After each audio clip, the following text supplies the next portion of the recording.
There are many tools out there that help us understand who we are. And in my humble opinion, combining any of those tools with a journaling practice is super powerful. But if you're not entirely convinced or you need more details in getting started, then this conversation is for you. Hi, I'm Stacey Ann Forster, astrologer and mentor, and I'm here with a very special guest, Kathy Hampton, certified life coach and founder of Wellside Retreats. Welcome, Kathy. Thank you, Stacey. I'm so glad to be here. Thanks for having me on to talk about journaling and all the tools to use. Yes, this is amazing. And Kathy, I've shared with you before how the way that I work with clients, one of my major tools in my tool bag is journaling. Mm-hmm. And so I'm super excited to bring you on as someone who leads journaling workshops for women. I thought this was like a perfect person to talk to for this. And this leads me into my first question. What are the benefits of journaling for self-awareness? Sure. So journaling is a self development tool. And the benefits really help with self awareness, uh, gaining clarity, um, organizing thought, because we carry so much in our minds that to organize them or to release some thoughts that we might have, just kind of like decluttering, helps us free up some space so that we can then really look in, become more introspective. And a lot of people become introspective by just thinking about questions about their life. But the answers aren't necessarily organized. They can just kind of bounce around.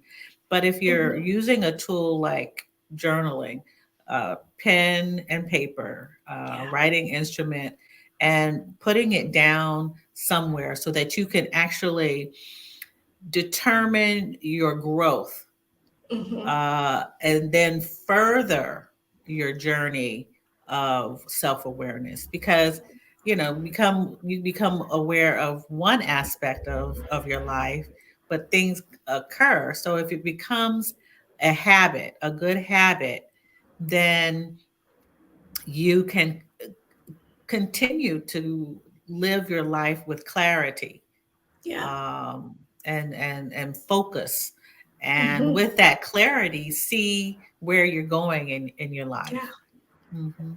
Yeah, because this is really true, because I see how sometimes we don't have a way to track our progress over time. And when we arrive somewhere new in our way of being, like we forget to congratulate ourselves. And I know for me, when I look back at my journal and see, wow, I've grown, it's an amazing tool, especially for record keeping. Yes. To understand where you are in that moment, so that you can look back. That's right. And reflect on how far you've come. Exactly. And one of the tools that, one of, not necessarily the tools, part of the journaling, in looking back is gratitude. And that's a section of journaling that I cover in my workshop, because there are many ways that you can use the journal, or the writing, because gratitude lets you know how far you've come. You're grateful for something, and that could have happened yesterday or it could have happened a year ago. So that record keeping as to how you've grown, you're giving thanks for it, because as I always say, or I ask people, have you ever seen the sunrise? And when you see the sunrise, to me is a sign of hopefulness. Every day you get up, whether or not you can see the sun, have seen the sun actually come up physically, but you know that it is lighter outside. And that is a Mhm. sign of hope. There's another day that you have to go. So this time frame, this continuum is progress according to your journal. That's what you want Yeah. to do, is to see that progress. Yeah, Hmm. absolutely. Yeah. Yeah. This brings me to my next question.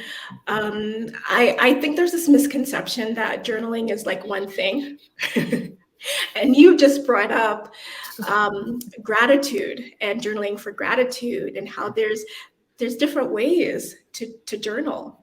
Yeah. And so, holding that idea that there's different ways to do this one thing, Hmm. journaling, how does someone get started journaling, but also make it their own, make it more in alignment to who they are? Sure, sure. So that's a great question. So what I do in the introduction to journaling is to help people kind of make to set up their own standards for journaling. And what you want to do is make it a good habit. You Yeah. want to make a habit that is beneficial, and it's intentional also.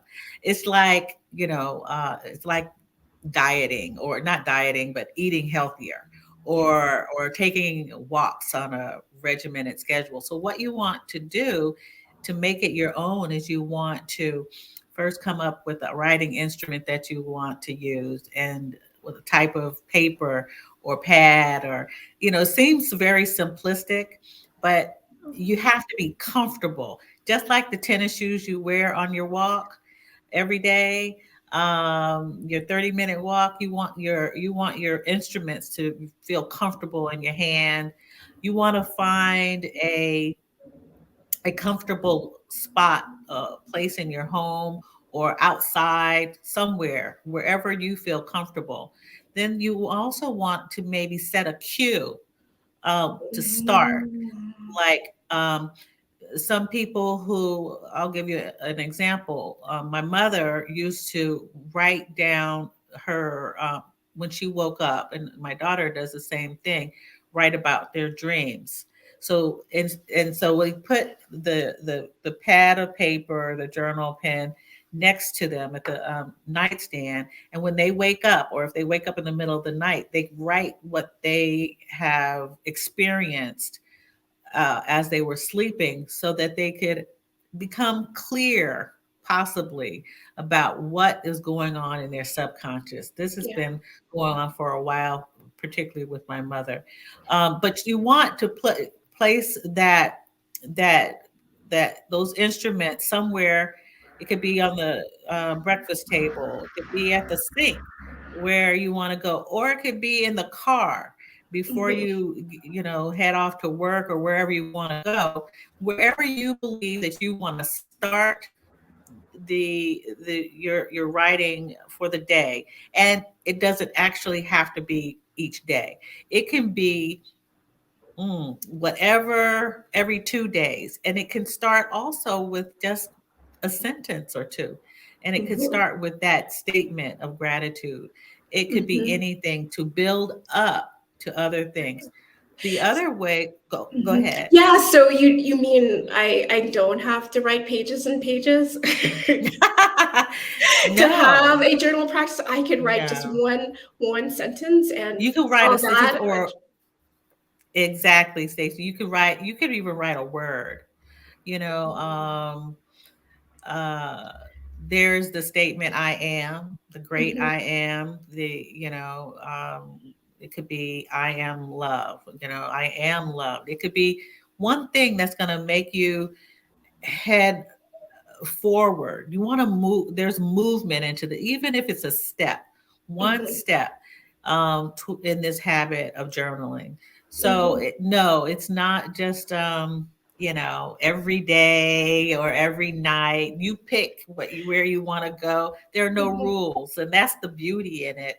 There are no rules to this practice. Mhm. Um, as long as you start somewhere Mhm. and eventually make it consistent, because Yeah. that's where you get to the continuum and the growth Mhm. and clarity. Yeah, Mhm. thank you for focusing us on that, Kathy, because I don't think people realize that journaling can be that simple. That Mhm. like an I am statement, you got your journaling practice done for the day. That's it. That's And it. I think because I've seen this with some of my clients where there's a huge resistance that builds up um, to journaling. And you Mhm. might have some insights for us why Mhm. why might there be some resistance in someone around taking the time to put pen to paper. Sure. Now you have the person or people who will show you their stacks of journals from Me. years ago.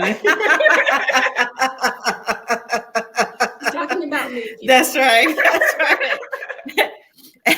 there and they'll say, "Oh, I've been journaling forever. I have them all here." Then there are people who believe that someone is going to come and see what they have written in their journal. Mm, They're hesitant. They're afraid that they're going to be exposed in some way.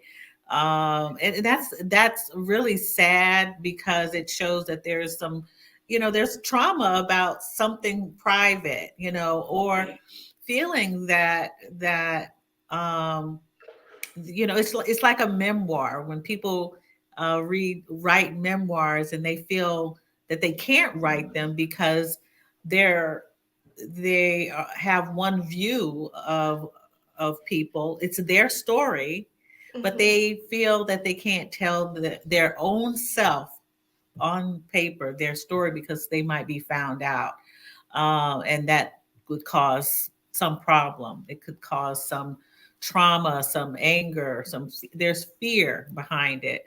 So mhm, yeah, that's the on the negative side of right. this whole thing. There are people who I say, excuse me, they I believe what you people like that should do is to write, and then if they go over something, they could then get rid of. There's ceremonial burning of paper, Yeah. of journals, of whatever. So that's how I would say you know Mhm. um, solve that Yeah, problem. overcome that resistance to it. It's Yeah. wonderful. And Hmm. I know you have just recently embarked on a lifestyle of travel. Yeah. And I'm very much curious to hear because this is something that I've also done.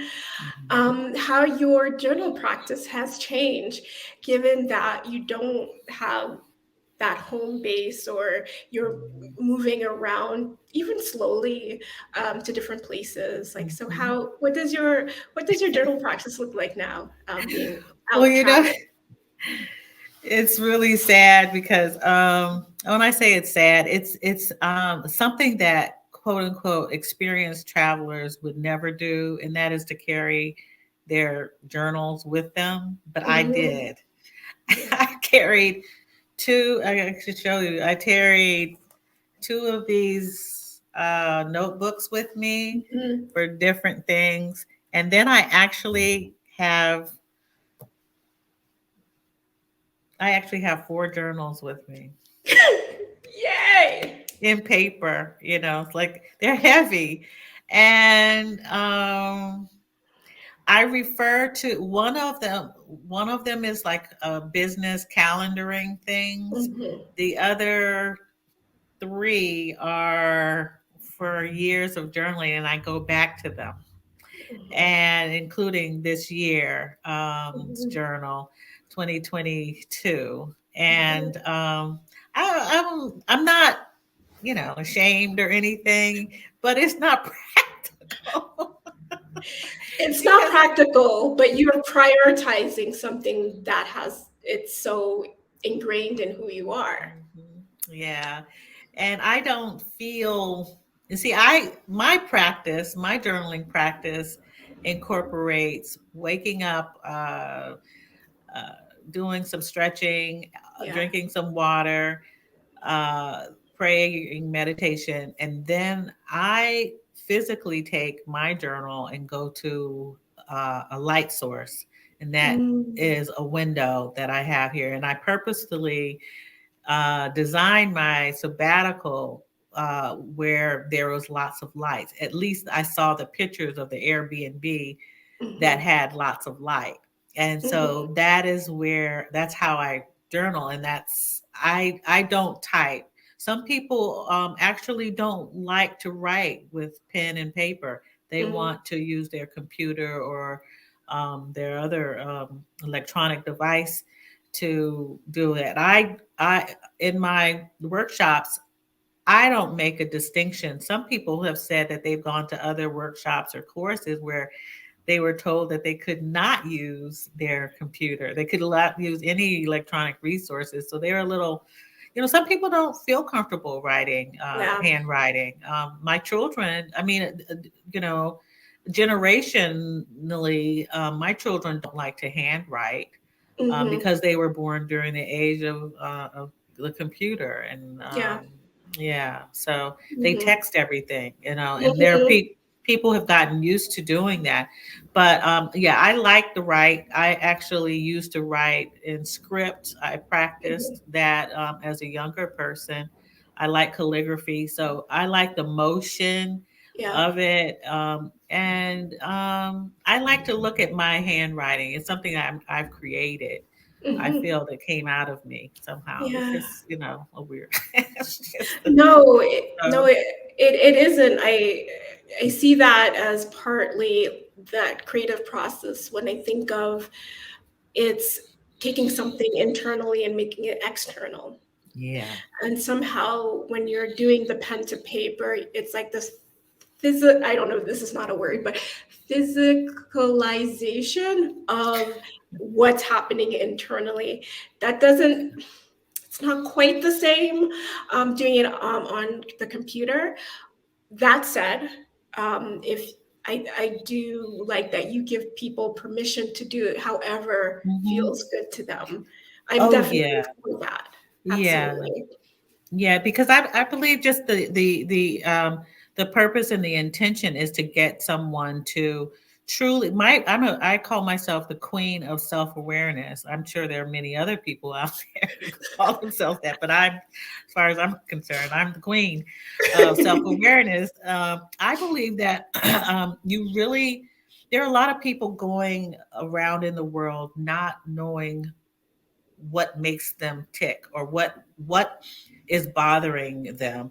In my workshop, we go over, I think it's like the third module or whatever, about we go over emotions, like a Mhm, list of emotions, and we try to identify what these emotions are, define them for ourselves, see how many times you use certain emotions.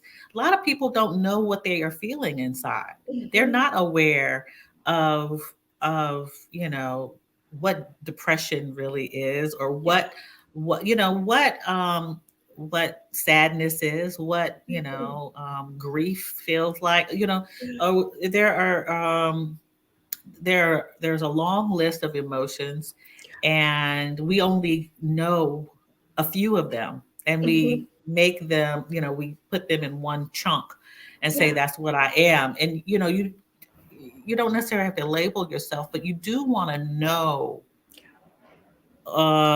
you want to ask yourself questions that you become introspective about what is either bothering you, what you're mhm, feeling, um, mhm, what what you want your life to be, or what would fulfill you, Yeah. what makes you angry, what Mhm. happens when you're angry. That's a Mhm. big one. So, some people cry when they're happy, you know. I mean, Yeah. just emote. So, yeah, so that's what the purpose is. It's not to give anybody any hard, rules in a box, because Mhm. you won't learn Right. about yourself. Mhm. Hmm. Yeah. And it's like the how isn't so much important, but the result, but Exactly. the actual process of questioning Yes. yourself. Yeah. Yes. Yeah. Yeah. Yeah. Exactly. Hmm. And Kathy, before you go, I have one final question for you, Sure. around this idea of personal versus professional journaling. Oh, Like, how do you mhm. see, like, what are the distinctions for that? Okay, so this is a very important question, only because I'm going to surround this question with what is happening today, um, the trend of people at work resigning, Mhm. or they're The no great longer at work. resignation. Yes, which I'm actually a part of, and um, professional journaling is really important, and I've actually instructed my children, because they're new to the workplace. In particular, Mhm. one child is that when you go into work, you have a set mind of what you're going to do for the day. Mhm. If you have to take a sticky note or a piece of paper or a journal with you, you write down the goals that you want to accomplish today, or what you're being asked to do, so that you don't forget. You Mhm. write a to-do list, because a lot of times, the calendaring systems that we may use are loaded on your computer. You can't see it, but if you have something next to you in a book, you can see. It's old-fashioned rules that I'm telling you. and then and then you write down what happens to you during the day professionally, like Mhm. what your manager said, what did your coworker do, what goals you want to achieve. This is all journaling. This is Mhm. all a to do list. This is record keeping for your Mhm. professional life. And it's also um, writing down the achievements that you've made, writing Mhm. down those compliments that you've gotten, Yeah. because that's going to be referred to. It should be referred to for your review, your annual review, or whatever. Mhm. So that's a professional. Or you see yourself in one profession, and you start planning somehow for something else in your life Mhm. professionally. Those can be your professional, that meet your personal goals in life. So, um, you can have them meshed into one place, or you could have them separately. But Mhm. there is a distinction, and it's a guide for you to move through your career, your goals, professional goals, and how you might see yourself, um, from one stage of life to the next in your career. Mhm. Mhm. Yeah. Hmm. Yeah, I love that, and what an amazing tool for someone in that professional environment, Hmm. a way to understand who they are professionally, because who you are professionally isn't necessarily who you are personally. Exactly. That's right. That's right. There's so many parts of us. Yes. Yeah, Yes. we are not just, there's not one robot. We have so many things inside of us. Hmm. Hmm. Yeah, Many exactly. layers. Yeah. Yes, we do. Hmm. Okay, Kathy, thank you so much for being with me today. So if folks want to learn more about your work and how you could support them, how can they get in contact with you? Sure. Well, I have a website, and that is at Wellside Retreats .care, CARE. And I also have a YouTube channel. Um, and my on my website, you can find my um, email address. I'll give that to you. It's info@wellsideretreats.com. And yeah, that's how you get in touch with me. If you go onto the website, I'd appreciate you if you would fill out the little pop up so opt in to get my blog. I blog about everything that is wellness, everything Mhm. about wellness and health, mental health, and physical health. Mhm. So I will make sure that all those links are shared in the description along with your bio. Thank So you. thank you again. Wonderful conversation. Definitely one that is needed for the times that we're in. Thank And you. take care. Bye, Take everybody. care. Bye bye.